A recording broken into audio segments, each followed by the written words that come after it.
of the 60s, even though your record is somewhat at odds with that you were not great. Not only these saying that the real question is... I'm a big boy. I've been in politics for 15 years. This is not my style. If they want to do it this way, so be it, but it's not my style. I am not very good. I don't know.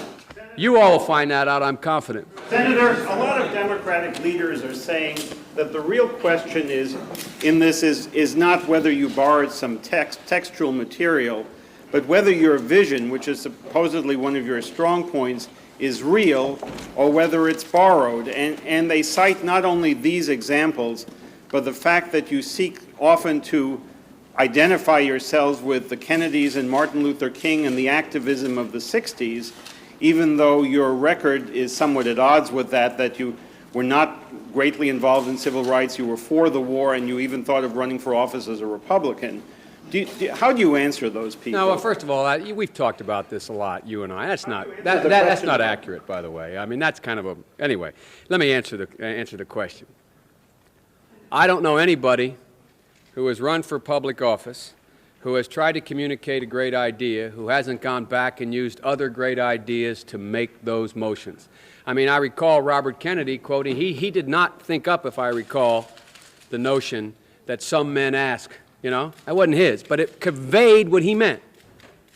It didn't mean he associated himself. When I quote Edmund Burke in these hearings, I'm not quoting Edmund Burke because I agree with his conservative views, but because the point he's making allows me to communicate in eloquent language the point that I want to make on that specific instance, number one. So, I mean, I don't quite understand this. But second point I'd like to make is that, that with regard to my almost running as a Republican, that is not correct. What is correct is that when I got back from law school, my Democratic Party in the state of Delaware had less than an enlightened view on race. The race issue meant a lot to me. I could not bring myself to register as a Democrat. And you had to be 21 back in those days to register. And so I came back to Delaware, and I registered as a decline, independent, because I couldn't bring myself to associate with Richard Nixon and what he, I didn't mean in a personal sense, but what he stood for, that philosophy. And I wasn't comfortable with the Democratic Party, which at that time was more an old Southern Democratic Party. And so I registered independent.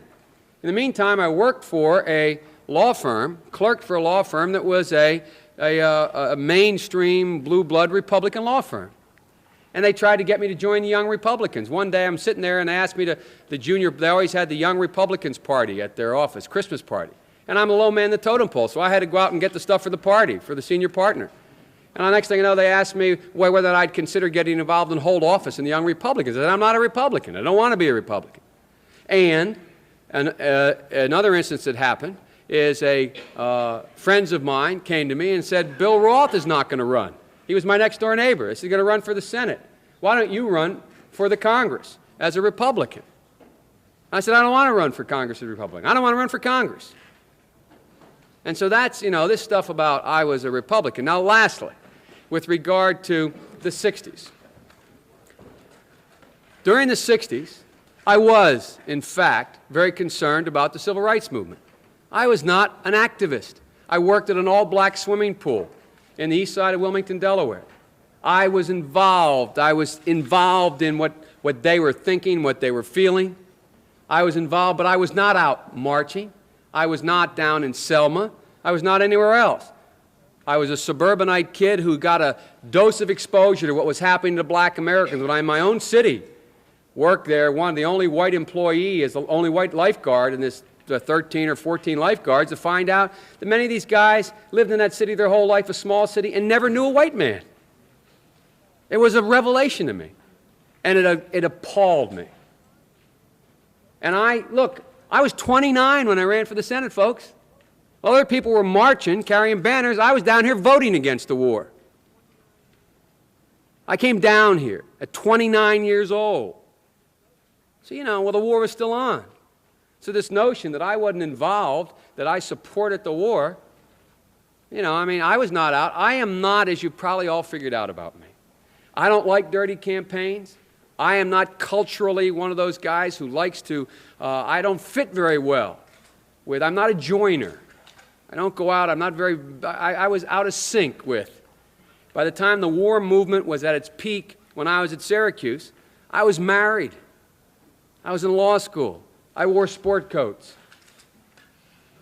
I was not part of that. I'm serious.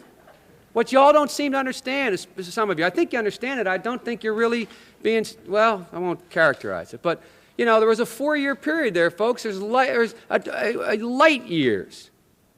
When I was on the college campus, those of you who go back with me, 1961 to 65, Vietnam was like Nicaragua is now.